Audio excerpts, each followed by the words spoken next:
I wanted to bring you back in here and show you what the teardown looks like. You're going to have to take your air cleaner out. Of course, Escort owners, we know that we have to take that off whenever we do any type of service on these cars. I've got the top line loose, so I had to pull the power brake booster vacuum line off, and you just set that to the side, just get it out of the way. Now these are what your clips look like. Your bottom one's going to be triangle down, your top one's going to be triangle up.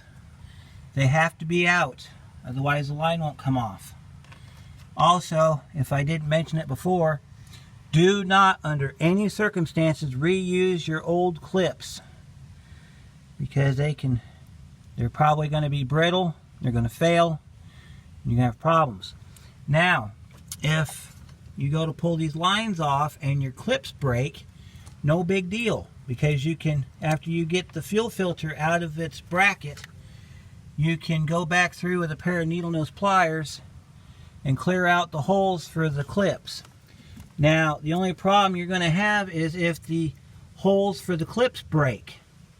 If the holes for the clips break, you're going to have to get that line replaced, and that's what the line looks like for the top.